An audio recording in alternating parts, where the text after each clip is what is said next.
Hey guys, welcome to this week's video. So what I'm doing this week, quickly, just a quick job tonight, is I'm making for one of my customers a trellis, I think that's what you call it, for his grenadella plant, and another smaller one for his miniature tomatoes. It's a simple thing. I'm just going to make it from SA pine. So what I've done is I took a brand ring 38 by 38 and I just split it into 4 to give me 15mm strips, 15 by 15 millimeters. And this I'm just going to cut to length, glue and brad nail, and then we'll do some finishing. I'm just going to put some timber life on it just to give it some life expectancy, because as we all know, these trellises don't last many seasons. So we're going to give it the best chance we can, and the customer also wants it as cheap as possible, so we're going to make it as cheap as possible and as fast as possible. So the one is going to be 2.9 meters by 1 meters wide, 2.9 high, with blocks, about 200 by 200 blocks in between. And the other one is going to be 2.3 meters by 400 millimeters. So that's a smaller one, much smaller.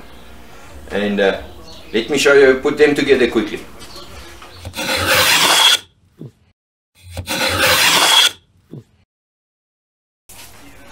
So guys, the way I put my trellis together, I made myself a little spacer. These are 200 millimeters apart, the long ones, long runs. And then the short runs, just a little spacer. I put my glue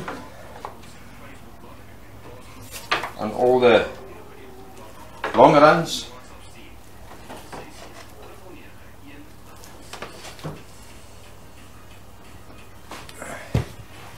Then on my spacer I made marks where my runs must be, so I can bend them into submission. Put my spacer down and give it 2 nails per cross, per joint. 1 nail can still torsion, 2 nails very difficult.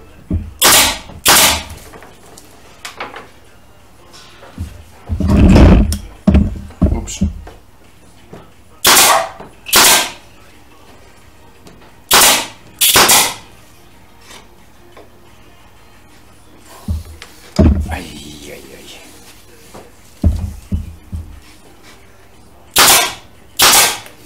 And that's how I put my runs. Quick and easy, really not a difficult job, just takes a load of wood and it's time consuming. What I'm doing now is I'm building for a customer of mine, the same customer we've built a few months ago, also some frames that they pull the canvases over. So I'm doing 5 frames quickly. They're all 2 meters wide, but they differ in height, 1.550, 1.589, 1.890. There's all different sizes, so not one of them is the same height, but they're all actually the same width. So that makes it halfway easier, but not all the way easier. I do half flaps on all the ends, on the 4 corners, just to give it a bit of extra strength. And let me show you how I cut the half flaps, and then we'll put them together. To make it for myself a little bit easier, I marked on the edge of my half flap a line up, and all my lines that I've marked on the material, I then just have to line it up with that and then cut it. The height of my blade is exactly half of what this is, so it just makes it a bit easier.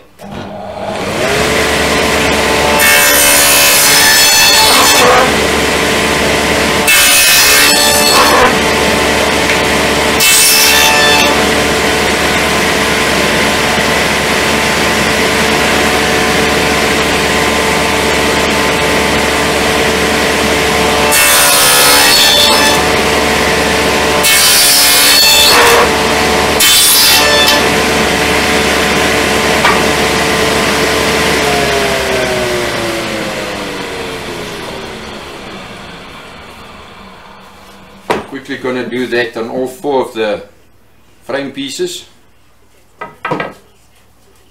And one thing that just makes it a bit safer as well with the Dado stack is the extension that I've put on my miter sled.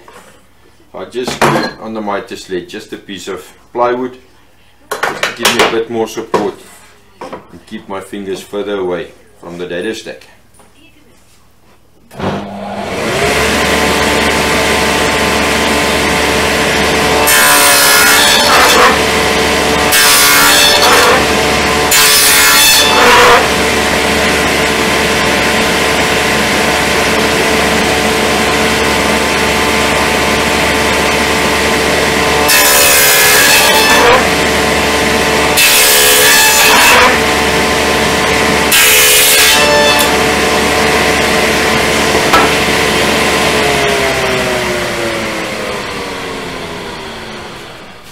So guys, that's then my big frames done. So as you can remember, the four corners are half flapped. So I just glued them, nailed them with brad nails. The center support, I just screwed this side and that side. And then the four corners, I made them all 500 millimeters long. Cut them 45 degrees on the ends, glue and nail them together. So that's now done. Customer can get this tomorrow, and then this is out of the workshop. So let's see what's next. So guys, we are back to the white oak Ottoman coffee table thingamajiggy that I was busy with last week. I sent the customer some sample pieces with the different stains that I'm going to use Rubio monocoat, and she decided on the cotton white Rubio monocoat. So what I'm doing now is I'm taking it back from a 100 grit sandpaper, and I used my small little orbital sander, and I started with 100, 120 and went up. At the moment I'm going to use the big Festool 150mm orbital sander with a 150 grit sandpaper, and the reason for that is I got two reasons. My small orbital's got a soft pad. So when you sand the corners, it tends to make a round corner. Whereas my one Festool, this specific one, has got a very thin pad, which is a solid and very stiff pad. So I'm going to sand the 150 now with this, and then also the 180 I'm going to sand with the stiff pad. That doesn't give way so much. I've quickly edged the overhangs just with a trim router and sanded. I'm going to finish the sanding quickly, then I'll show you the Rubio monocoat.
So guys, I've sanded now up to 180 grit everywhere. Then I took my blower and made sure there's no dust anywhere on this thing, inside and outside. Corners I've broken with a 150 and then with a 180, so the corners are very nice and smooth everywhere. It really feels like a soft pillow. The color that the customer chose in the end was Rubio monocoat's cotton white, which is basically a white with a little bit of yellow in it. You also get it in a super white, but the super white is very white. So the way I do it, I get from Rubio, I get the application patch, which is basically a very soft Scotch Brite. I just cut myself a small little block. It's not too big, you really get far with these.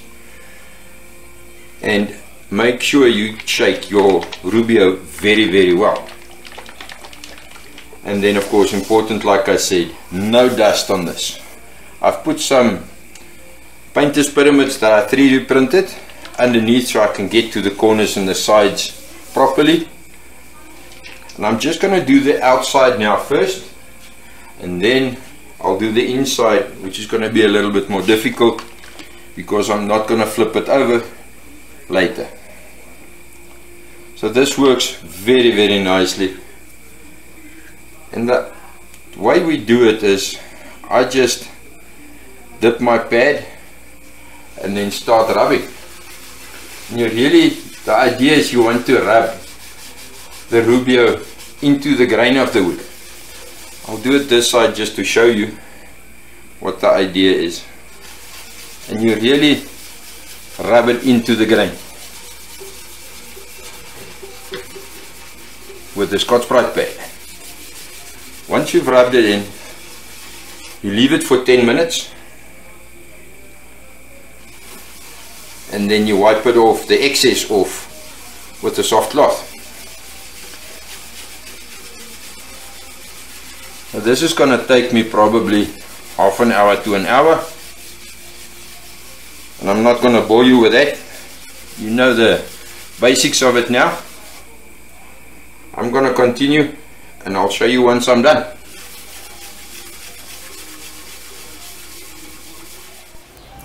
So guys, I'm going to try and give you a close-up shot of what this looks like. This is now, I left it for 10 minutes and then wiped the excess off with a clean dry rag, and I think it came out amazing. It's now the next day. It's definitely not dry yet. Usually it takes up to 7 days to dry, but I think the colors came out very nicely. I love it. So what I need to do now, the two edges on the bottom, there where the little pyramids are, this side and that side, has not been done yet. So somehow I need to turn this over without damaging or scuffing it. Then I want to put little rubber legs, which I like to recess, and then finalize that with a Rubio. I'm not sure if I can Rubio and then put little rubber feet. Please comment, tell me what you think. Because the Rubio is a oil finish, I think it's an oil finish. I don't think the stickers will adhere to it very well, except if you maybe wait your 7 days and then stick it, then it should work.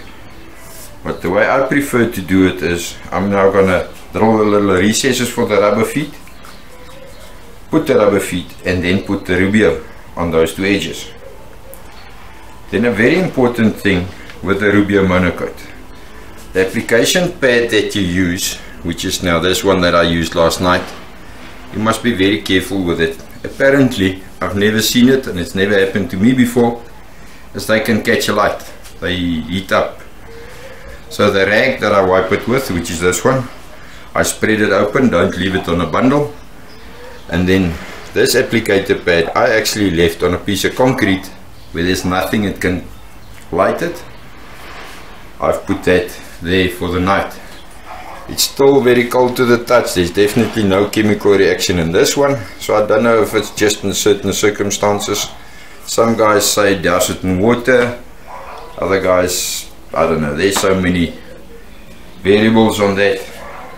Just read the instructions and do what you think best, but just be wary of that. That's one of the warnings. But yes, I think this came out very nice. I like the finish. It is exactly the same color that the customer showed me a picture of, so I think I matched it quite well. So just to show you what I meant with the little recesses, I took a Forstner bit and just drilled a shallow little hole to put the little rubber buttons in on all four corners. I did it all 50 millimeters from the edge, center on the wood, and the whole idea is I don't want it to lift too much off the surface of the floor. I don't know if you can see that. I hope you can see that. So it just sticks out, and it will now not be bare wood on tiles or carpet or whatever they're going to put this on, and it will just stand more solid. But I don't want it to lift too much.